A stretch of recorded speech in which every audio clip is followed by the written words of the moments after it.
So I want you to imagine standing in this massive Texas baseball stadium. Okay, picture painted. Yeah, and you are just surrounded by thousands of people.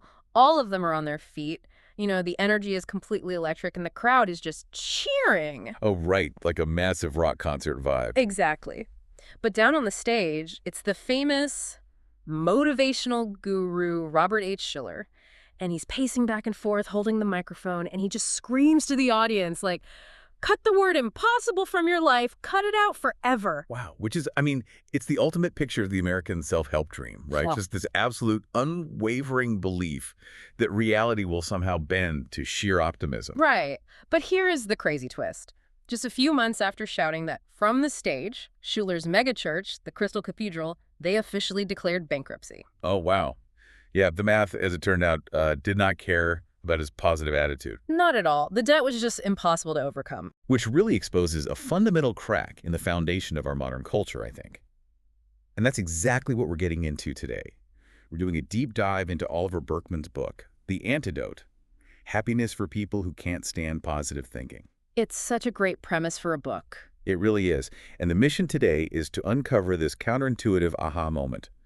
Burkeman suggests that the relentless, culturally ingrained pursuit of happiness and positive thinking is actually, it's the exact mechanism making us miserable. Okay, let's unpack this, because the self-help industry is a multi-billion-dollar behemoth, right? Oh, absolutely massive. Built entirely on this premise of believe it and achieve it. So how could so many people be getting it entirely wrong? Well, instead of adding more success formulas to your mental load, we're going to explore what Burkeman calls the negative path. It's a framework built entirely on leaning into the things we basically spend our whole lives running away from. You mean things like failure or uncertainty? It's exactly failure, uncertainty, insecurity, and yeah, even death.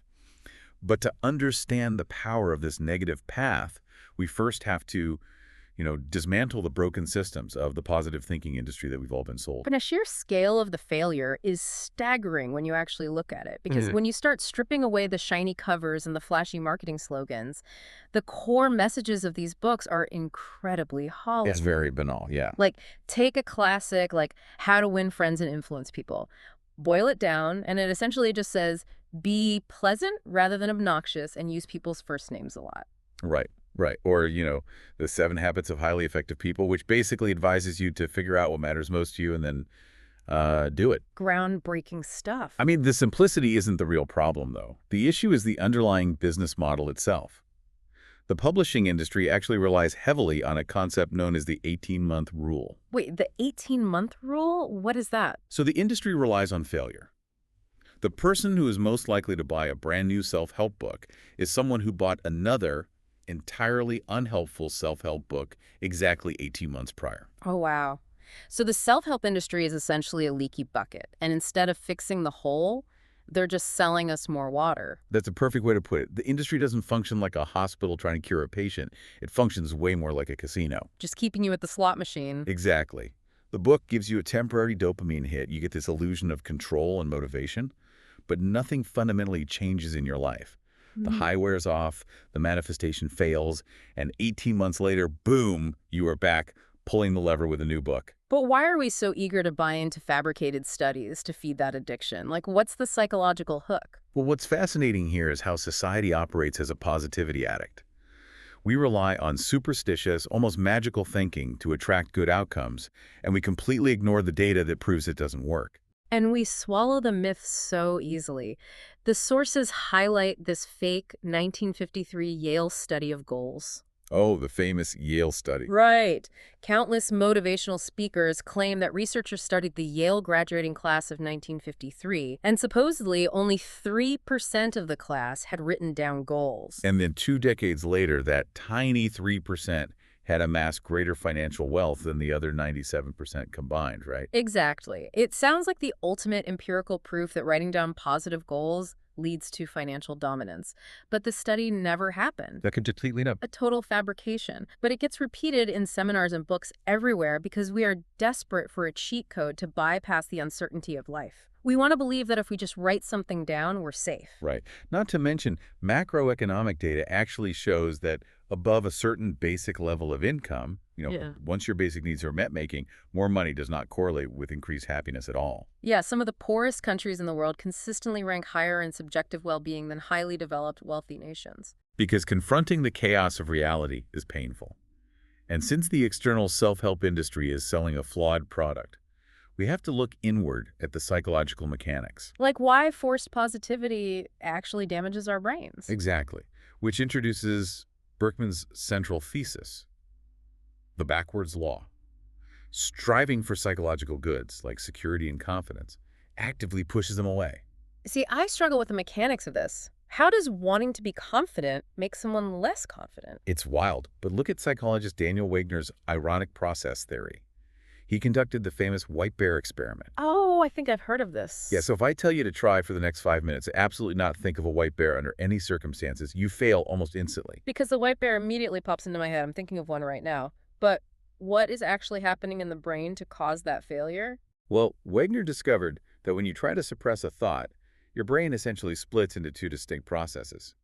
First, you have the operating process, which is consciously trying to find something else to think about, like a red car or a blue sky. Okay, that makes sense. But simultaneously, your brain launches a background monitoring process. And this monitor's job is to scan your unconscious mind to make sure the forbidden thought isn't sneaking in. So the brain is constantly asking itself, am I thinking about a white bear right now? Yes, and by constantly scanning for the white bear to ensure you aren't thinking about it, the monitoring process actively keeps the concept of the white bear highly accessible in your mind.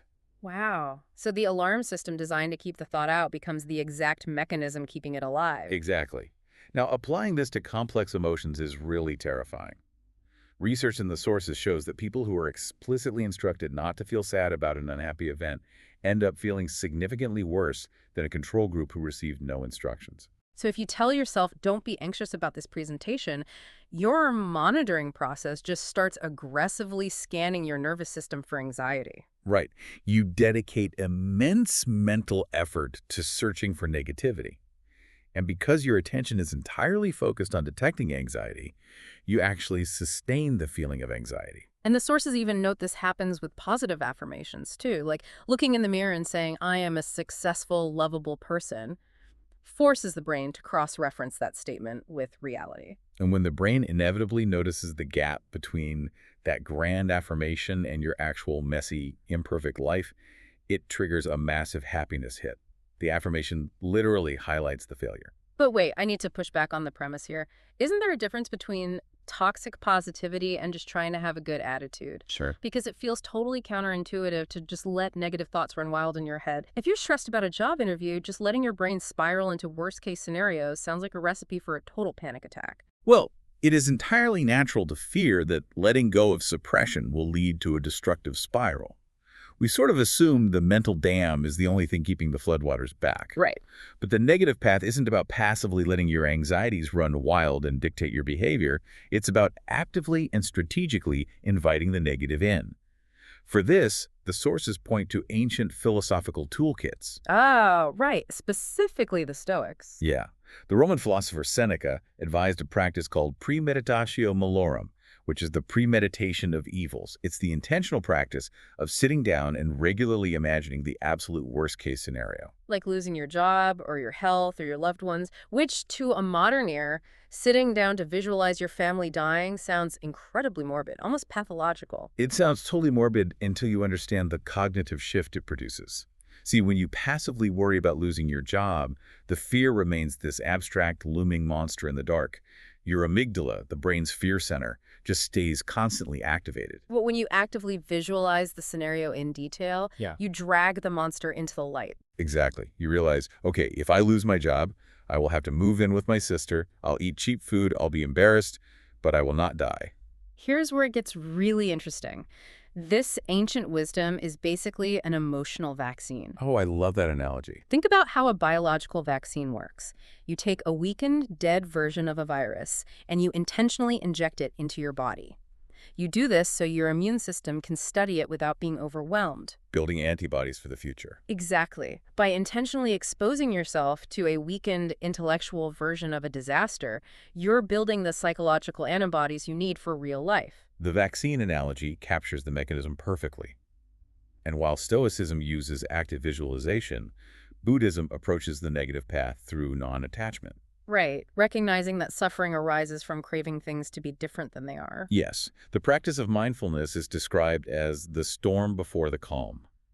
Instead of trying to put up mental sandbags to stop a storm of negative emotions, you just sit and observe the storm without judgment. You recognize that the wind is blowing, but you don't try to stop the wind. Right, if we connect this to the bigger picture, if you spend your energy fighting the wind, you just exhaust yourself. Both Stoicism and Buddhism shift a person's mindset from external validation to an internal locus of control. Which completely alters how you act on the outside. And this brings us to how this philosophy upends our cultural obsession with relentless goal setting. The whole goal-crazy culture. Yeah, this part is intense. The sources use the tragic 1996 Mount Everest disaster, which was immortalized in Jon Krakauer's book Into Thin Air, to illustrate how lethal goal attachment can be. 15 climbers died during that season. And what makes the Everest disaster so critical to this analysis is that it was not caused by a freak avalanche or an unpredictable once-in-a-century storm. The climbers involved were highly skilled, paying massive sums of money to be there. It was an outbreak of mass irrationality. 34 climbers from 3 different expeditions bottlenecked at the Hillary Step, Which is this narrow rock face at 29,000 feet, deep in the death zone, where oxygen is incredibly scarce. Right, you had 34 people trying to summit at the exact same time, causing a massive traffic jam. The climbers were so blindly obsessed with the single-minded goal of reaching the summit that they completely ignored glaring warning signs. The psychological mechanism at play here is the sunk cost fallacy, amplified by a singular obsessive focus. Abandoning the goal felt psychologically worse than risking death. And the sources point out something that completely shatters the self-help illusion. The exact traits celebrated in self-help books about heroic corporate executives. Oh, yeah. Like an unwavering focus, a refusal to quit, ignoring the naysayers. Those are the exact same traits possessed by the leaders of the world's most spectacular failures. It is cognitive rigidity. A single-minded goal blinds you to reality. Having a goal is fine as a compass heading, but blind, unyielding attachment to it becomes lethal. Either physically lethal on a mountain or psychologically lethal in a career. So, what does this all mean? Are you saying we should just wander aimlessly through life without goals? How does the listener practically apply this without just giving up on their ambitions? It is not about abandoning ambition. It's about altering your relationship with the outcome. When you let go of a death grip attachment to specific goals, you inevitably open yourself up to the possibility of failure and loss. Which our culture views as a mark of shame. Exactly. But the source material shows how leaning into this insecurity is actually the ultimate key to freedom, because failure is the foundation of resilience. Like when Burkeman travels to the Kibera slum in Kenya. This is an area of extreme, grinding poverty, yet he found residents who exhibited a remarkable baseline of happiness. Right, and we have to be careful not to romanticize poverty, but the psychological insight is profound. You cannot be worried about losing your security if you don't have any to begin with. It's almost like having nothing to lose is a bizarre superpower. It makes you realize how much of the listener's daily stress is just the exhausting maintenance of their own status. The fear of losing the mortgage, the job title, the social status. Western anxiety is largely rooted in the sheer fear of becoming insecure. So how do we counter that? With a concept called defensive pessimism. Strategically expecting the worst, so you are motivated to prepare for it, resulting in reduced anxiety. And the psychological profile of the defensive pessimist is basically a realist with a growth mindset, right? Precisely. They don't wallow in negativity. They use it as an active tool for preparation. They aren't relying on magical thinking to save them. And the ultimate application of this, the absolute extreme of the negative path, is confronting mortality itself. Burkeman visits Mexico during the Day of the Dead. Yes, exploring the concept of memento mori. Remember, you will die. Existentialists believe facing death is required for authentic living, because when you operate under the delusion that you have unlimited time, you allow trivial anxieties to dictate your behavior. You worry about a minor slight at the office. Exactly. But the prospect of death functions like a massive psychological filter. It instantly clarifies what actually holds value. But before we leave you with these profound concepts, this raises an important question. We have to impartially test the strength of the source material itself. Does the negative path, actually hold up to scrutiny. Yeah, the book definitely has its critiques. Some point out that it oversimplifies incredibly complex philosophy. Stoicism and Buddhism are massive systems, and extracting just the negative visualization piece borders on cherry picking. And it relies heavily on anecdotal evidence. Plus, fundamentally, categorizing thoughts strictly as positive or negative might be a flawed premise to begin with. A thought is simply a neurological event. Labeling it gives it power. And we have to talk about the ultimate irony of the book. The negative path is still just a self-help path. It's a self-help book for people who can't stand self-help. Right. They even lay out a practical 30-day negative path challenge. Like, week 1 is notice your positivity biases. Week 2 is practice negative visualization for 5 minutes a day. Week 3 is actively try something you know you will fail at. And week 4, write your own obituary. But hold on. If the 18-month rule proves self-help books are a trap, aren't we just falling into the exact same trap by offering the listener a 30-day negative path challenge? Isn't that just a different shiny cover on the same empty box? It's a fair point, but I advise viewing this not as a strict dogma, but as a flexible family of approaches designed to help us come to terms with an imperfect reality. Traditional self-help demands that you acquire control. The negative path challenge is an exercise in relinquishing control.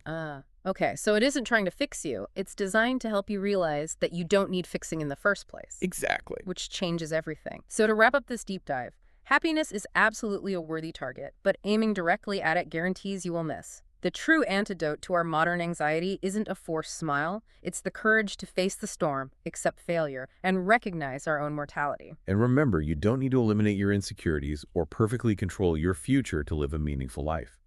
The freedom you are looking for is found by letting go. Which leaves us with one final unexplored idea to mull over. If our modern economy is largely driven by selling us solutions to fix our unhappiness, what happens if we all collectively embrace the negative path? If we stop believing we are broken and accept our imperfections, could embracing the negative actually be the most radical act of cultural and economic rebellion possible?